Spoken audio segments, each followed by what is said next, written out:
wondered if it wouldn't be better to have the delegation along with the discussion on the supplemental plan, but that's just a suggestion. If you'd like to change the order of the agenda, we can certainly do that. If I have a motion to discuss the regional growth strategy prior to the presentation. Also with that.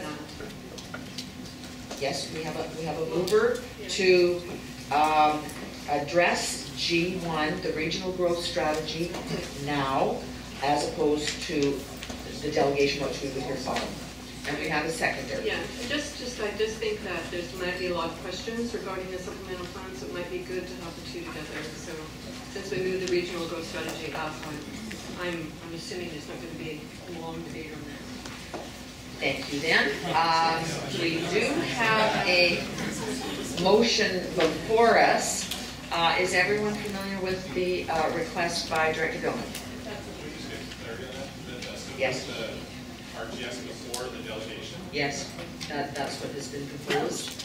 And that's G1 on your agenda. Any other discussion? Seeing none, all those in favor? Those opposed? And those who didn't vote? Everybody voted.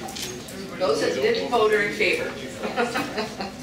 All right, thank you very much. We will then, thank you. If you could just stand down for a moment, please. We're going to do the regional growth strategy before translating. Thank you so much. So, ladies and gentlemen, if you could turn to G1. And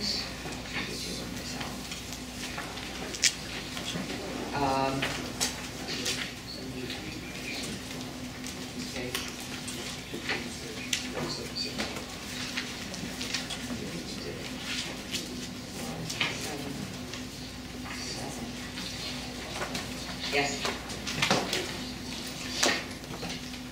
There it is. Sorry. Too much paper. Too much paper. Can't find anything out of order. Now we have an adoption of the Metro Vancouver 2040 Regional Growth Strategy before you and the recommendations. Your pleasure. Thank you. We have a mover and a seconder. And Director Sikora, please. I want to speak to item G. So I'm early. Thank you very much. Is this it? Okay. Thank you, Madam Chair. This thing's been around for quite a while, and what's bothering me is that Metro went to great expense with these hearings that Coquitlam created, and right, wrong, or indifferent,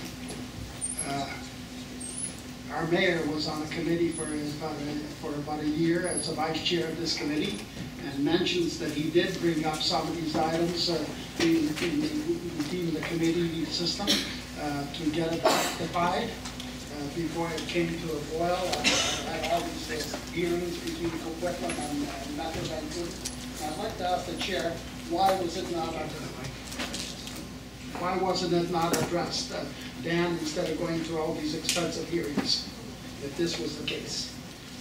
Well, in my opinion, and certainly I stand to be corrected, I don't sit on the committee, but Director Corrigan and many others do.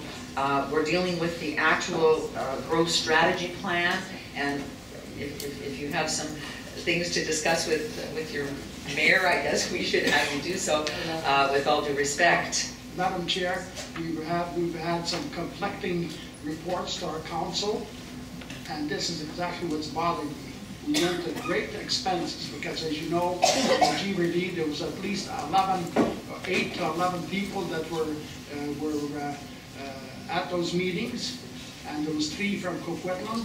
There's been a lot of news spread on it, and a few other things. And I just want to know what is a real story. Because I'll tell you something, if it's a case that none of these questions have been asked by our vice chair, then we have wasted a lot of money, because that's what our council members have been told. So I need clarification on it, Madam Chair. I don't think there's anything more that we can add to this file. We have discussed I think, every possible question that could have come before us. The Intergovernment Committee was there in order that they could hear and question the entire process, and I thank them very much for doing that, because it was their function to report back to this board, and they are therefore doing so. I really don't want to get into any discussion about the comings and goings of local council on this issue unless Director Corrigan wants to speak on this particular point. I'll address the issue when I speak on the matter in full. That will be great, thank you, and Director Corrigan is the next speaker. So I think we can safely say that there wasn't much else that could be answered or questioned, and I think it's been very thoroughly covered. Thank you. So if we could carry on then, Director Corrigan as chair is the next speaker, followed by Director Brody, please. Well, thank you, Madam Chairman, and I thank all of those who have worked so hard to make this document a reality, particularly our directors and local governments from around the region, and most particularly our staff at Metro Vancouver and Mr. Carline, who had a very active role in this, playing the part of regional planner as well as CEO. It has been a long and very difficult process because it's a hard-fought compromise between the interests of local municipalities and the interests of citizens in the region as a whole. And I expected it would be a difficult process, and it certainly delivered on all fronts. I think that that in some ways that the process didn't work as well as it could have, because there was 24 separate entities to deal with, and you didn't always get the political connection and bureaucratic connection right. So often we were dealing with what was produced by the various planning departments as potential issues that should be concerning us, and then there were other issues that were raised politically by some of the politicians around the region, and then there were general issues that were discussed on a consistent basis at the meetings we had. I think that in the case, and I want to be absolutely straight with Director Sikora in that regard, a lot of this depended on what the planners were saying to our planning staff, what was being produced in the documents to our planning staff about the positioning of councils. So while there was a very active voice from the members of the committee on issues that affected the regional plan, it was the local responses that came through the councils and through their staff that was critical to making this plan work. And so we weren't dependent on the comments of individual members of the committee in regard to their city's position, because it didn't necessarily reflect what their councillors were saying in each and every instant. They may have regional concerns, but there may be disagreement on their council about those concerns. So much of what we did was rely on the contribution from staff reflecting the council's wishes. And in some cases, those changed over a period of time. Issues arose because it was such a long process. Issues changed, and also when it came down to the push and shove of the final decision being made, for many of the municipalities, there were issues that hadn't been addressed that needed to be addressed, and I think that's what happened in the case of Coquitlam. I think that even though their planner was the chair of the committee that was dealing with the overall regional strategic plan and what we were going to do in the future, the council does get the final word. And when it came back to the council for political approval, there were issues that needed to be addressed and apparently had not been addressed within the process that we set up. And while it was an uncomfortable situation for all of us to move into a situation where we seemed to have adverse interests and where there was opposition from one of our member municipalities, I don't think that should be unexpected. In fact, what I think is really an accomplishment was that we had 23 out of 24 going into the final phase of this. And if there was one municipality that hadn't been satisfied, finding a way to satisfy that municipality was important to us.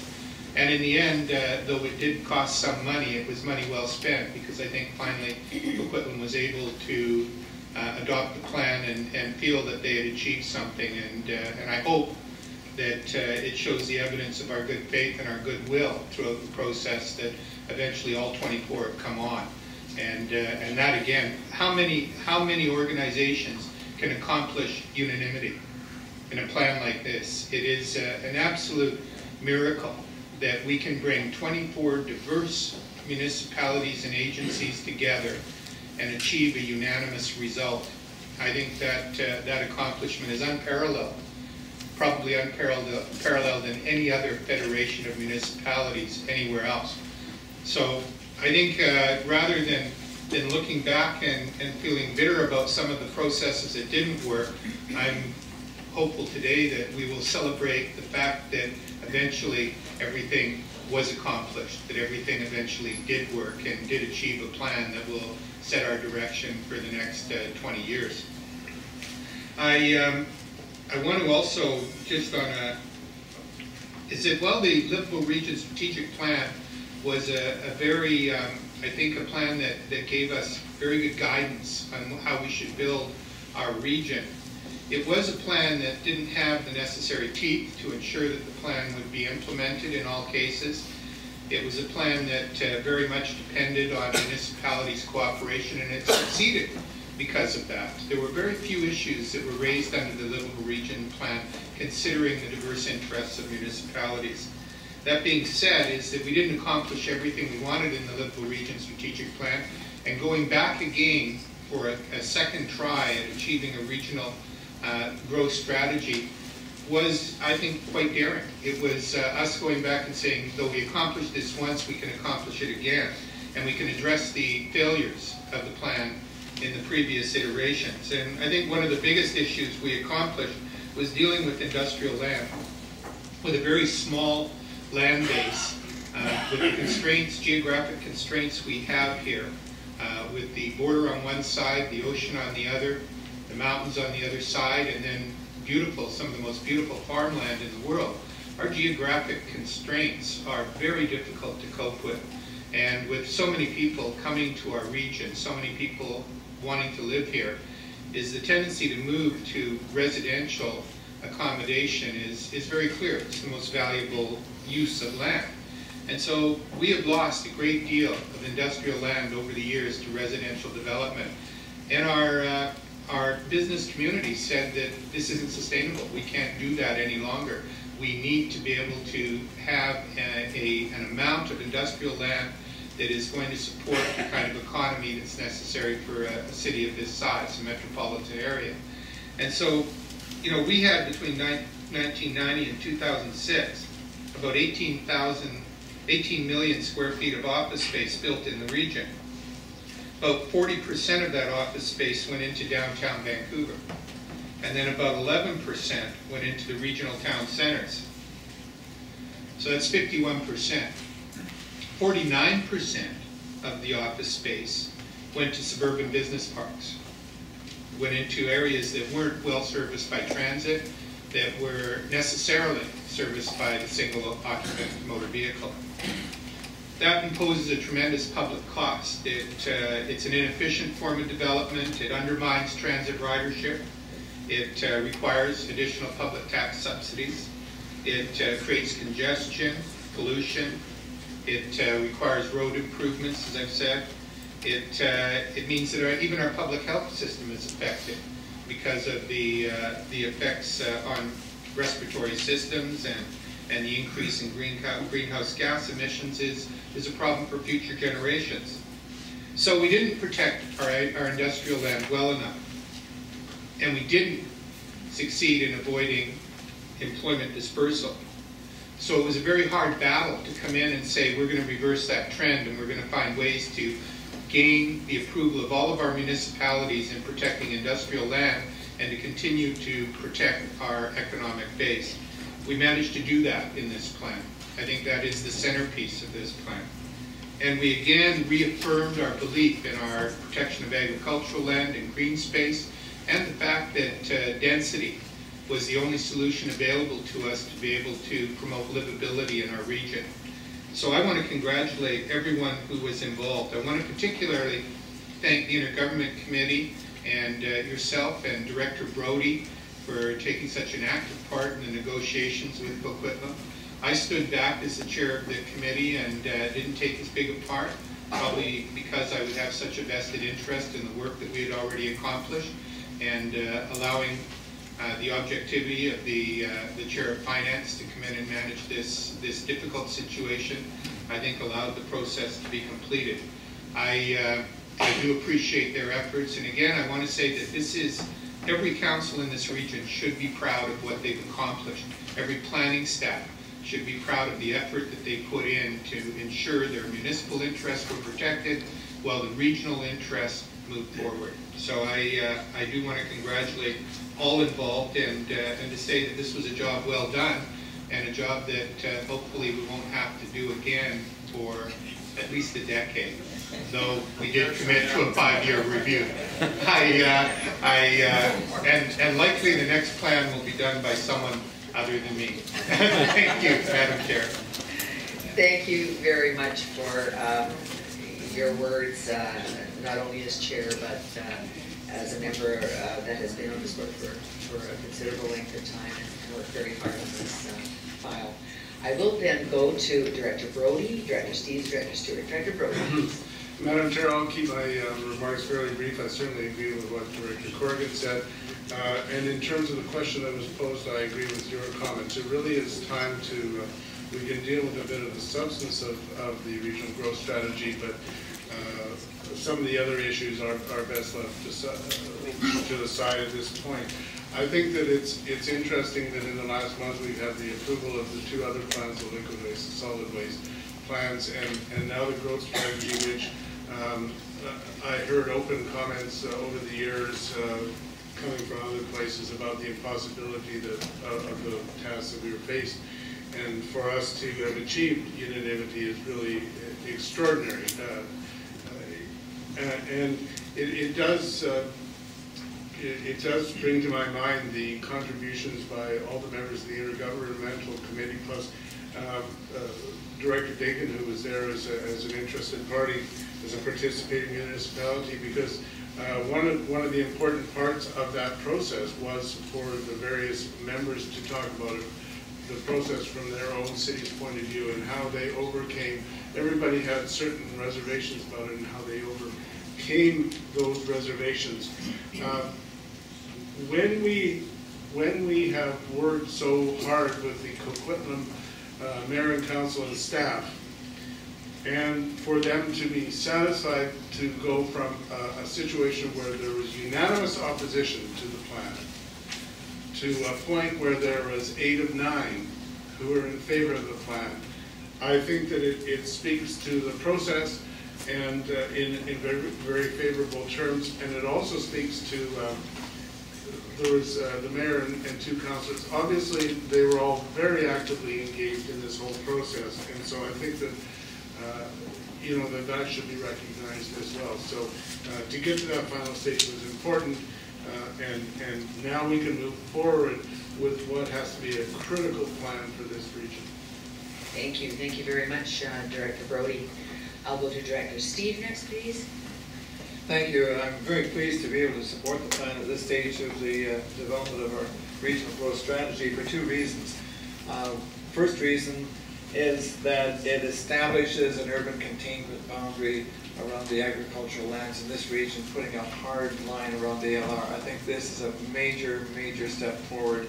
I have some misgivings of a couple of items I'll mention later, but establishing a hard line around the LR within Metro Vancouver is extremely important if we're going to develop food security and the ability to feed ourselves in this region.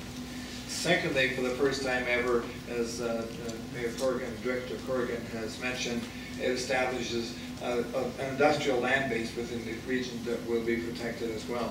And I just want to go back to when the Agricultural Land Reserve was enacted in 1973. The legislation actually protected industrial land at that time because there was a concern that if you develop your industrial land for non-industrial uses, there will be a move to develop the farmland as industrial. I am very pleased that we resolved the issue with Coquitlam. I do support the part where we will investigate consistency and clarity. That was one of the reasons that I voted against the RGS port several months back, because I felt there was a lack of consistency and clarity in some issues. I also voted against the RGS some months back because of a concern that too much of our industrial land, or some of our industrial land, is still in this plan tracked to be, quote, employment lands. I'm concerned that we could still lose some industrial lands. However, I'm prepared to argue those issues at a later date when suggestions are that employment land should be developed in a non-industrial way. Secondly, I'm concerned about some of the exemptions from the green zone in Aldergrove, and also some of the study areas in terms of the LR. However, I raised this issue and my own council in Richmond Council agreed to put the Terra Nova lands and the Garden City lands in the green zone. And I supported the regional growth strategy when it was adopted by Richmond Council, because my council has looked forward and said, yes, we cannot leave lands in limbo that are in the agricultural land reserve and suggest that they should not be in the green zone. So I'm hoping that other communities over the next few years, as they're reviewing the study areas and the areas that are in the LR but not in the green zone, I'm hoping that those communities will do as Richmond has done and say, yes, they should be in the green zone. I think that it's extremely important that we have taken a very strong stand in defending our agricultural land in this regional growth strategy and in defending the protection of our industrial lands. I think this is a landmark strategy that the Metro has adopted, or is about to adopt. I'm still concerned that there are areas that we're going to argue about, and I'll be there arguing against developing farmlands in the study zones and against taking more employment lands from the industrial area. But these are small debates in the bigger picture. The bigger picture is we are protecting our industrial land and our agricultural lands in this regional growth strategy.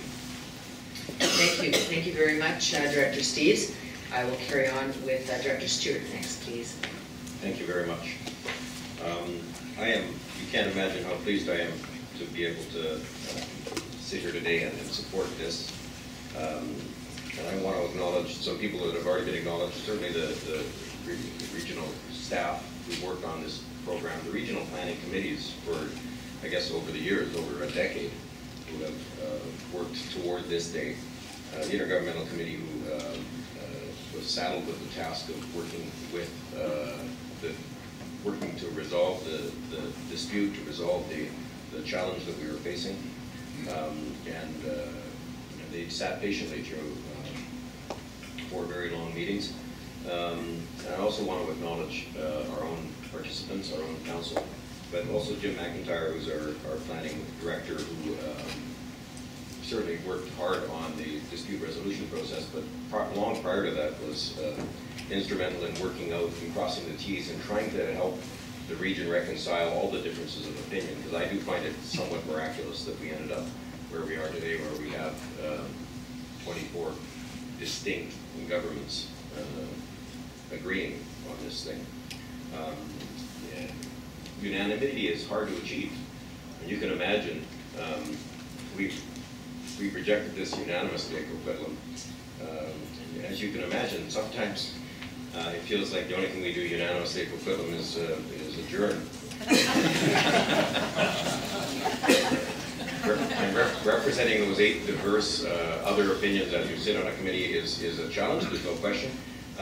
But this is a critical plan for the region. It was mentioned, this is an absolutely important plan, and our council, like your councils, is very diverse. Our council ranges from those who would oppose any role in regional planning to those, in fact, I'm probably the strongest proponent for a role of regional planning, a strong role of regional planning to help do as Director Steeves described. We need to draw that hard line around growth. We need to, because this region will be more sustainable and livable only if we achieve that. And it's something that other cities haven't. other cities like Calgary haven't been able to achieve that hard line around growth.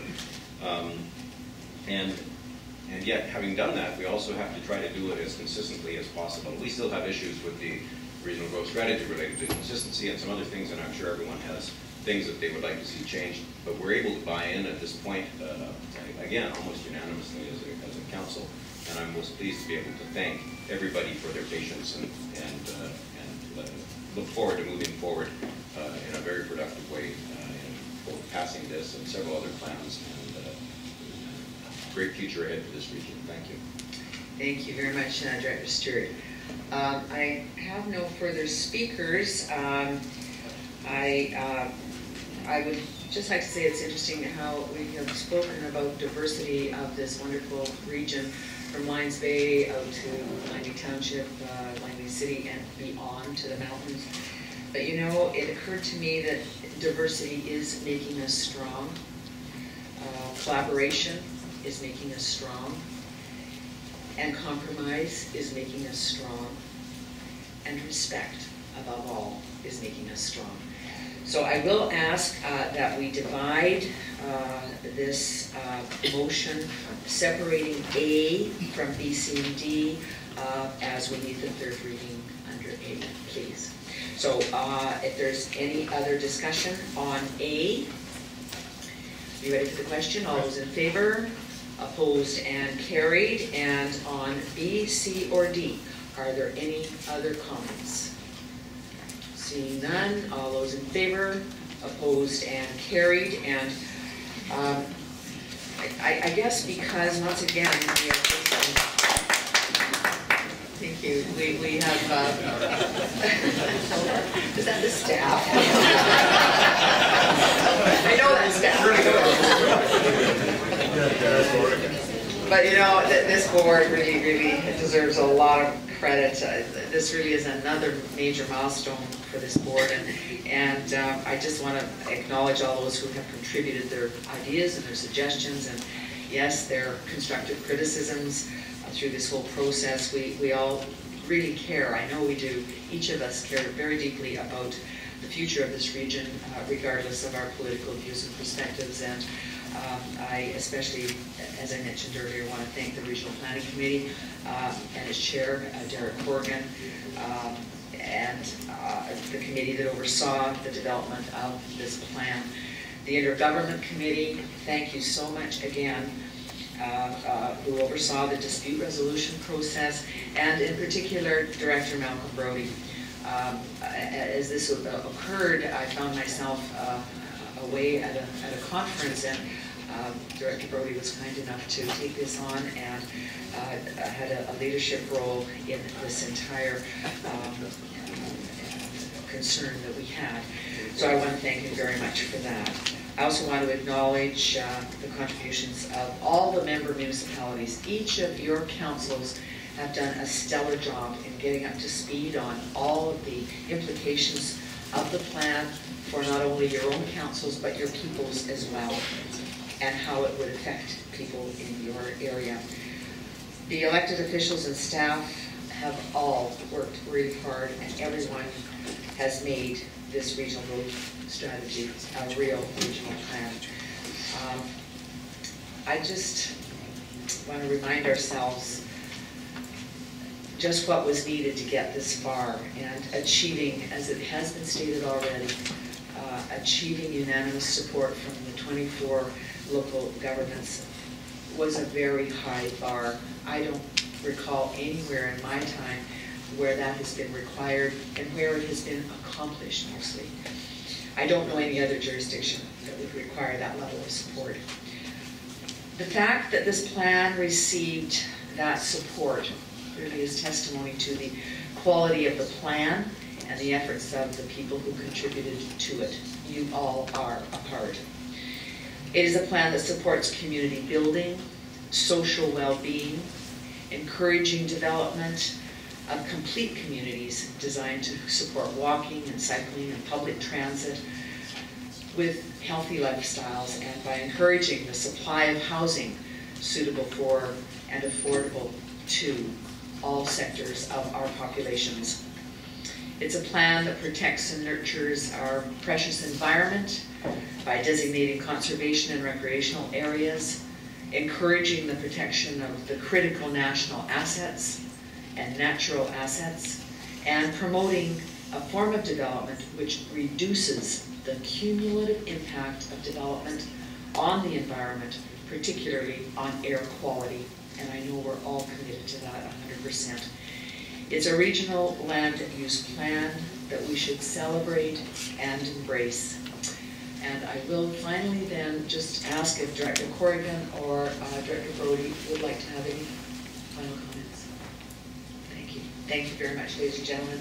If we could then carry on to our next. Oh, Mr. Caroline, did you want to have a few words? Yeah, Madam Chair, it shouldn't go amiss. I mean, to say it takes a village to raise a child, well, it takes 24 local authorities to raise a regional growth strategy. And the key players from your municipalities, the directors of planning and members of TAP, many of them, probably all of them, are arranged along the back. And I want to publicly acknowledge them. I want to publicly apologize for haranguing them to do the impossible and impossible deadlines, and congratulating them for going ahead and doing it anyway. I think they deserve it.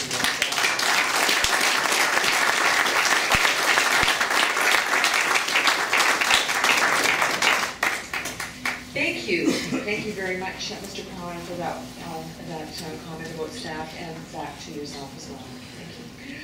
If I could then, ladies and gentlemen, invite our delegation forward, Mr. Ian Jarvis, who is the Chief Executive Officer of the TransLink, and he's going to have a PowerPoint for us today. And